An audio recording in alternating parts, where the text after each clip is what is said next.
ओम नमो भगवते वासुदेवाय। देवर्षि नारद के पूछने पर श्री ब्रह्मा जी ने कहा कि हे नारद, गोदावरी गंगा में कार्तिकेय जी का एक बहुत बड़ा उत्तम तीर्थ है। वह कुमार तीर्थ के नाम से प्रसिद्ध है। उसका नाम सुनने मात्र से ही मनुष्य कुलीन और रूपवान हो जाता है। उसके आगे एक रतिका तीर्थ है, जिसके श्रवण मात्र से ही सोमपान का फल प्राप्त होता है। हे महामुनि, आप दशाश्वमेध तीर्थ का महात्म्य सुनो, जिसके श्रवण मात्र से अश्वमेध यज्ञ के फल की प्राप्ति होती है।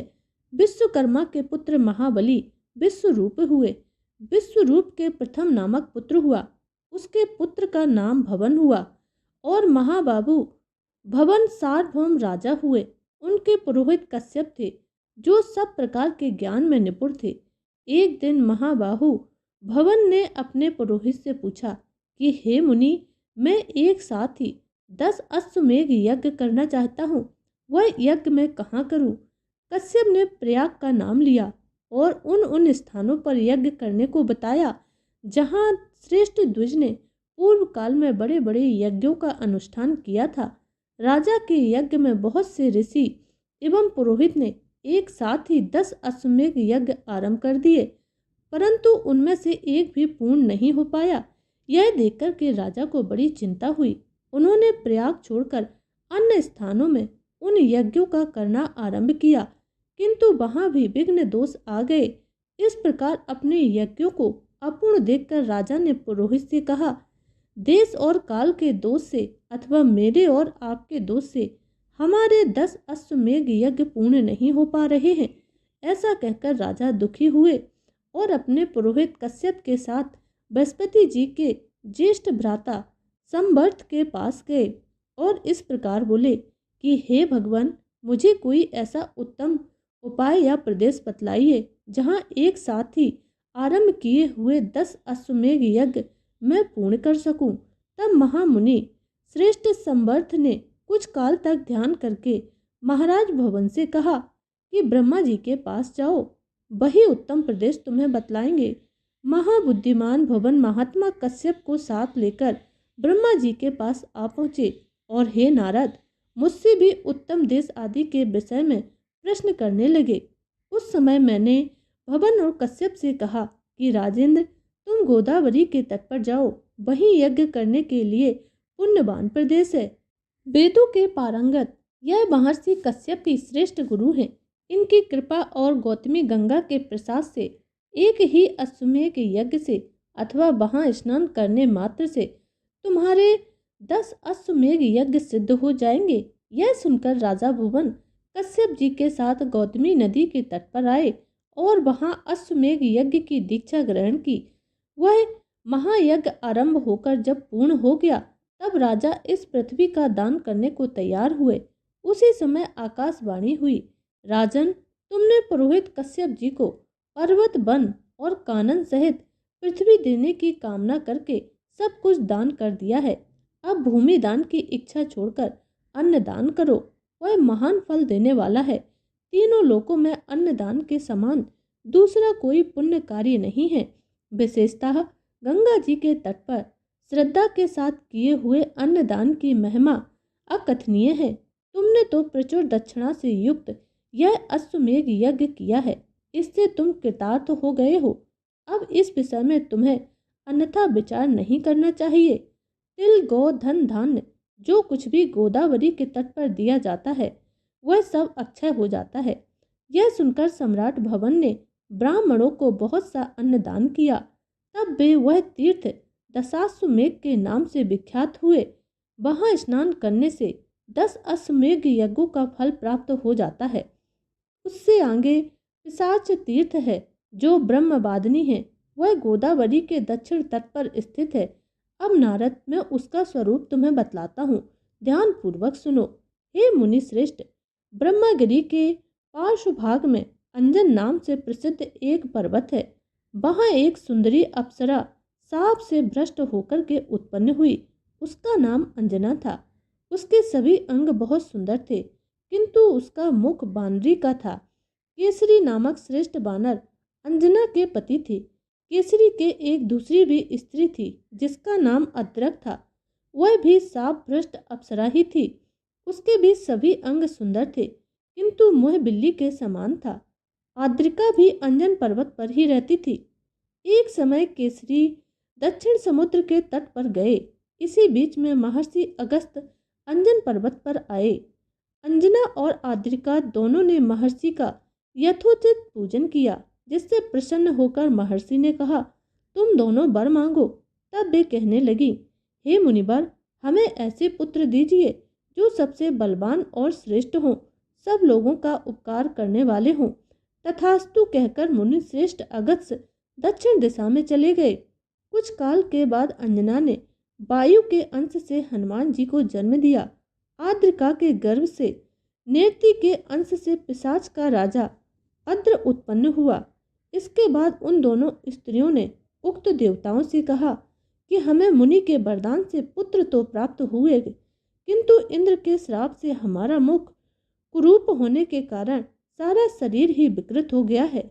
इससे दूर करने के लिए हम क्या उपाय करें, आप दोनों बतलाइए। तब भगवान वायु ने कहा कि गोदावरी में स्नान और दान करने से तुम्हें इस श्राप से छुटकारा मिल जाएगा। ऐसा कहकर ही वे दोनों वहां से अंतर्धान हो गए। तब पिशाच रूपधारी अद्र ने अपने भाई हनुमान जी को प्रसन्न करने के लिए माता अंजना को लाकर गोदावरी में स्नान कराया। इसी प्रकार हनुमान जी भी अद्रक को लेकर बड़ी उतावली के साथ गौतमी नदी के तट पर आए। तब से वह पैसा और आंजनी तीर्थ के नाम से विख्यात हुआ। वह समस्त अभिष्ट वस्तुओं को देने वाला शुभ तीर्थ है। ब्रह्मगिरी से 53 योजन पूर्व की ओर एक तीर्थ है। तीर्थ के आगे हनुमत तीर्थ और बिरसा कपि तीर्थ है। इसके आगे फैना संगम तीर्थ बतलाया है, जो कि समस्त कामनाओं को पूर्ण करने वाला है। अब सुनिए मंगलवार की कथा। महाभारत काल के अनुसार भीम बहुत ही शक्तिशाली और बलशाली थे। युद्ध कौशल में निपुण थे। शक्तिशाली होने पर भीम एक बार अहंकार से भर गए और इस अहंकार को दूर करने के लिए हनुमान जी ने एक लीला रची। जब भीम को सच्चाई पता चली तब उन्हें अपनी गलती का एहसास हुआ। तब उन्होंने हनुमान जी से क्षमा मांगी। हनुमान जी ने प्रसन्न होकर भीम को अपना विराट रूप दिखाया। कथा के अनुसार पांडव जब वनवास को भोग रहे थे, पांचों पांडवों को अज्ञातवास में रहना पड़ा। इस दौरान पांडवों को वेश बदल कर भी रहना पड़ा। द्रौपदी भी पांडवों के साथ थी। द्रौपदी एक आश्रम में रहकर समय बिताने लगी। एक दिन जब वे आश्रम में बैठी हुई थी तो एक पुष्प उड़कर उनके पास आ गया। पुष्प की सुगंध द्रौपदी को बहुत पसंद आ गई। तब उन्होंने भीम को बुलाकर उस पुष्प को लाने के लिए कहा। द्रौपदी की इच्छा को पूरा करने के लिए भीम पुष्प की खोज में निकल पड़े। पुष्प की सुगंध जिस दिशा से आ रही थी, भीम उसी दिशा की ओर चलने लगे। उस सुगंधित पुष्प को खोजते खोजते भीम एक वन में जा पहुँचे। वन में जैसे ही भीम ने प्रवेश करने का प्रयास किया तो उनकी नज़र रास्ते में लेटे एक बानर पर पड़ी। भीम ने उस बूढ़े बानर से आग्रह किया कि वह रास्ते से हट जाएं, लेकिन बानर ने कोई प्रतिक्रिया नहीं की।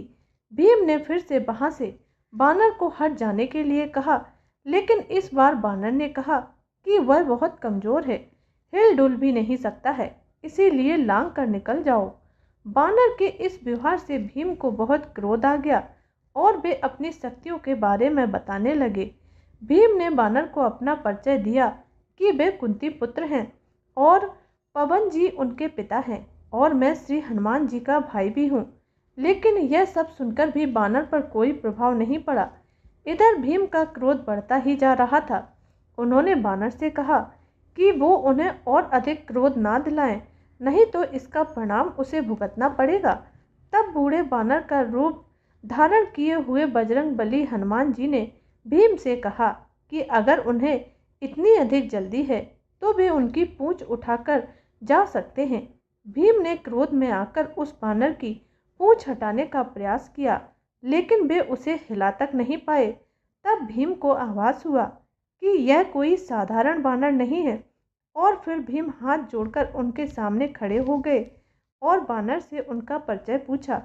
तब वानर ने भीम को बताया कि वह कोई और नहीं बल्कि स्वयं हनुमान जी हैं। भीम हनुमान जी को सामने देखकर चकित रह गए और हाथ जोड़कर खड़े हो गए। तब हनुमान जी ने भीम को बताया कि आगे विशेष वन है, यह रास्ता देवताओं का है और मनुष्यों के लिए सुरक्षित नहीं है, इसीलिए उन्हें तुम्हारी रक्षा के लिए आना पड़ेगा। भीम को हनुमान जी ने उस पुष्प के बारे में बताया कि वहाँ से वह पुष्प ले जा सकते हैं। पुष्प लेने के बाद हनुमान जी ने भीम से कहा कि अब तो तुम यहाँ से जा सकते हो। भीम ने हनुमान जी की आज्ञा लेने से पहले अपनी एक इच्छा भी रखी। भीम ने हनुमान जी को अपना विराट रूप दिखाने की इच्छा प्रकट की। तब भीम के कहने पर हनुमान जी ने विराट रूप धारण किया और उस विराट रूप के दर्शन करने के बाद भीम ने हनुमान जी का आशीर्वाद लिया। हनुमान जी ने भीम को गले से लगाया। हनुमान जी को गले लगाने से भीम की शक्ति और भी बढ़ गई।